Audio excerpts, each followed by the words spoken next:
Three, two, one, go!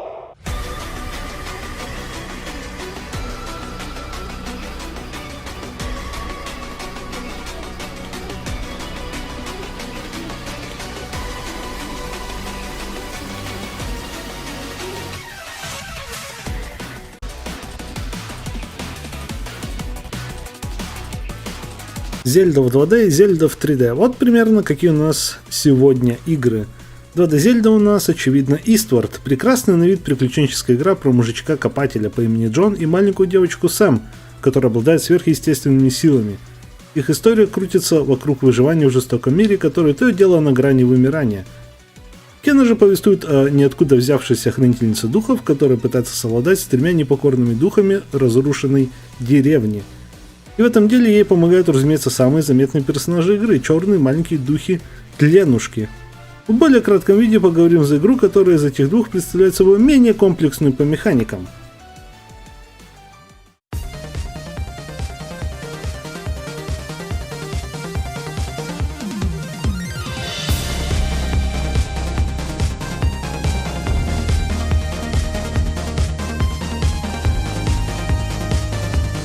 Eastward и правда как Зельда, она настолько не стесняется, что имеет абсолютно такие же сцены получения ключевых предметов и пополнения максимального запаса сердец. И геймплейно она заимствует не меньше, боевая система в ближнем бою это спам атак или заряд одной сильной атаки, любые другие простоватые инструменты вроде бомб или огнестрел имеют ограниченный ресурс для применения. Делитесь вы не так часто, как используете все эти инструменты для решения пазлов. Большую часть игры вы не будете испытывать каких-либо проблем вовсе, здоровье выпадает из разрушаемых объектов, враги слабые, пазлы простые, боссы предсказуемые и умирают быстро. Но стоит упомянуть, что даже ближе к концу накопленное здоровье не будет казаться чем-то существенным. Отнимать его будут в процентном соотношении не меньше, чем в начале, но пополнять это здоровье уже придется чаще самому. На этот случай у вас есть целая отдельная механика готовки. У вас множество самых разных рецептов для блюд, которые дают самое разное количество красных и желтых сердец. Желтые сердца это дополнительное здоровье, которое идет в плюс к максимуму и никогда не выпадает из разрушаемых объектов. У вас есть лимит на перетаскиваемые предметы, но этот лимит легко раздвинуть, купив еще слот в ближайшем магазине. Там же вы можете купить продукты для готовки, комбинации из трех разных или одинаковых ингредиентов на ближайшей плите и вуаля, блюдо готово. И вы можете съесть его в любой момент, даже в бою. Поэтому игра никогда не будет сложной, покуда у вас при себе запас провианта. А если вам еще повезет с рулеткой во время готовки, вы еще и баф получите и восстановите гораздо больше здоровья от такой еды. Механическая игра не особо сильно развивается даже под конец, разве что пазлы становятся мудренее. И на этом все по поводу Eastward. Но у игры есть один сюрприз, аки-матрешка в ней притаилась еще одна игра, и называется она Earthborn.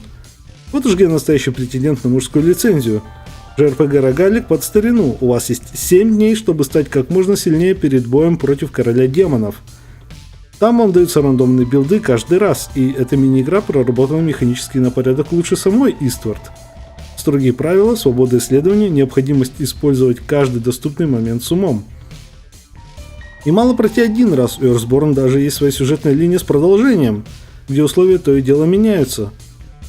Чтобы иметь хоть какие-то шансы на прохождение, вам понадобится помощь извне, в виде используемых предметов, которые вы не можете купить в самой Earthborn, но можете достать в Eastward, используя местную гачу-механику. Да, даже здесь она есть. Хотя, прочитав подробнее про нее, проценты подкручены, и вы обязательно получите редкие предметы за потраченные токены, которые можете найти только в Eastward. Но хватит об Eastward и Earthborn, главное блюдо сегодня это Кена.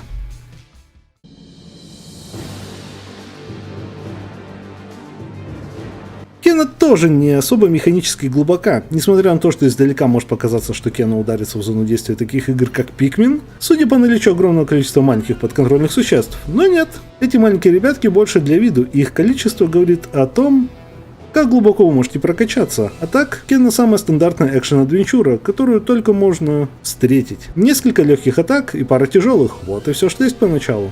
Среди защитных методов у вас есть уклонение и щит. Щит тонкий, а уклонение по ощущениям не дает много айфреймов, поэтому уклониться в атаке будет не самым мудрым решением.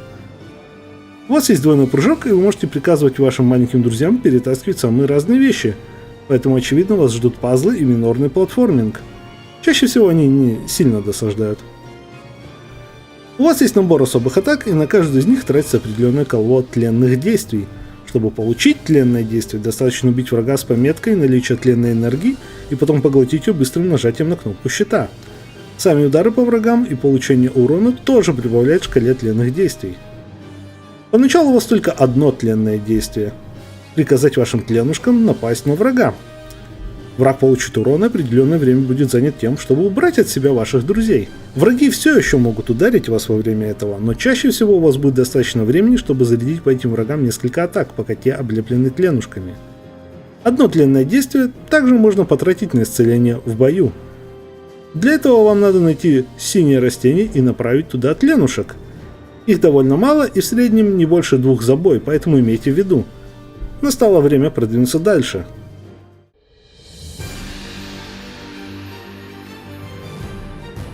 Конкретно новых комбинаций ударов вы по сути не получите, но арсенал пополнится. У вас теперь есть и лук, работает примерно как и ожидается, можно стрелять, можно заряжать и стрелять. После быстрого апгрейда даже время можно будет притормаживать для пущего удобства при прицеливании. Лук также позволяет перепрыгивать на дальние платформы. В бою им также можно отстреливать слабые места. Также в общем у вас после апгрейдов появятся тленные удары иного назначения. Особо полезный удар для посоха, который дает нанести мощный удар с хорошей дальностью, и даже боссы станлочатся после такого. Подобный же удар можно прокачать и для лука, выстрел будет сильнее и пройдет насквозь. Каждый такой удар требует как минимум 1 очко тленного действия.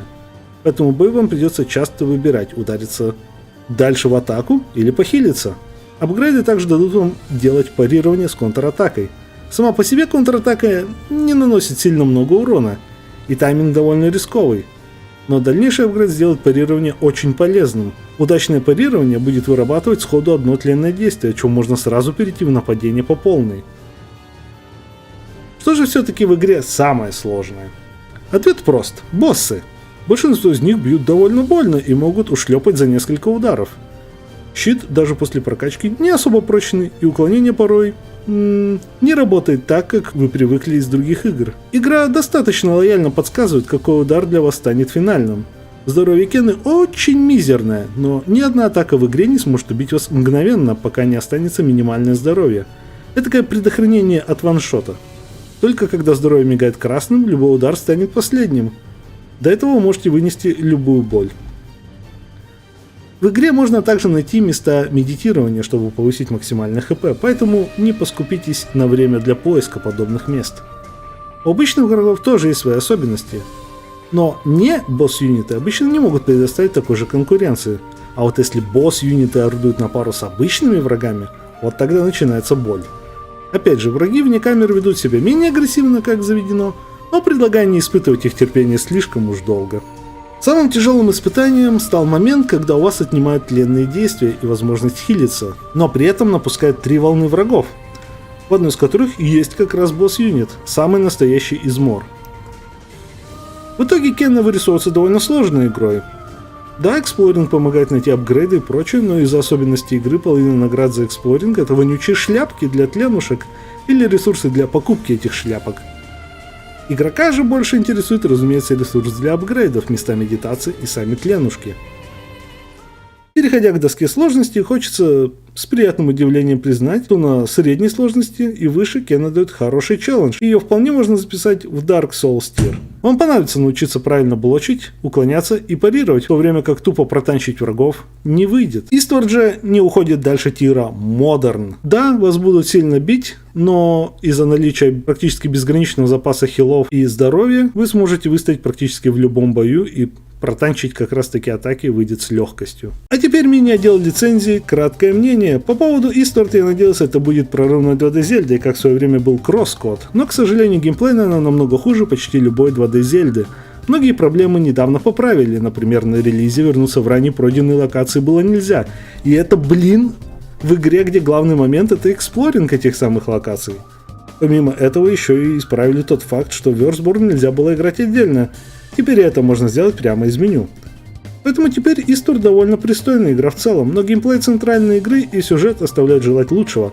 Особенно плохо признавать подобное, ведь Eastward был именно про сюжет, а он то и дело проседает. То темп скачет как попало, то многие сюжетные элементы отпадают без каких-либо разъяснений. Хороший пример — главзлодей Соломон, чье происхождение и мотивация остаются непонятны от его появления до его же кончины. Кенан находится в похожей ситуации.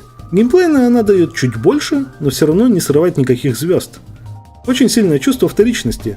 Тленушки толком не были воплощены как главный фокус, тебе дают управлять ими напрямую, но чаще тупо для пазлов. Это мог бы быть какой-то телекинез по функционалу. Сюжет тоже неровный. По сути, у вас 3 сюжета про разных персонажей, и главная героиня тут просто так где-то сбоку.